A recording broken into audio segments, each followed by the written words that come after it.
ശരിക്കും ആകെ കൂടി താമസവും ഭക്ഷണവും അല്ലാതെ നമുക്ക് കിട്ടിയിട്ടുള്ള കണ്ടൻറ്റും വൈസും എല്ലാം കൊണ്ടും പെർഫെക്റ്റ് ആയിരുന്നു. ഒരു സേഫ് ആൻഡ് സൗണ്ട് പ്ലേസിലാണ് എല്ലാവർക്കും ഒരു എത്തിപ്പെടാൻ പറ്റുന്ന ഒരു സ്ഥലത്താണ്. വളരെ എന്താ പറയുക, ഒരു കാം ആൻഡ് ക്വയറ്റ് ആയിട്ടുള്ള ഒരു സ്ഥലത്തും കൂടിയായിട്ടാണ് ഈ ഒരു ക്യാമ്പ് നടന്നത്. ആ ഒരു അറ്റ്മോസ്ഫിയറും ഈ ഒരു ആംബിയൻസും ക്ലാസ് കണ്ടൻറ്റ് വൈസ് ആണെങ്കിലും ഇറ്റ് വാസ് സോ നൈസ്.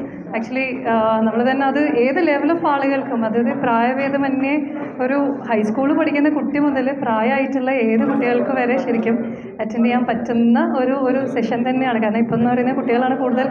ഒരു പ്രായം ഒരു ബാരിയർ അല്ല എന്നുള്ളൊരു രീതിയിലുള്ള ഒരു ക്ലാസ്സുകൾ തന്നെയാണ് ഇവിടെ നടന്നത്. അപ്പം എല്ലാവർക്കും റെക്കമെൻഡ് ചെയ്യാവുന്നതാണ് ഈ ഒരു ക്ലാസ് എന്ന് പറയുന്നത്. അപ്പം താങ്ക് യു. ഇനി ഞാൻ പേഴ്സണലി പറയാം. ഓക്കെ, നിങ്ങൾക്കൊക്കെ അറിയാം ഞാൻ മൈക്കോശാന്തത് എന്നുള്ളത്. എൻ്റെ ഞാനിവിടെ അടുത്ത് ചെവാരാണ്. എല്ലാവരും കോഴിക്കോട് വരുമ്പോൾ മോസ്റ്റ് വെൽക്കം.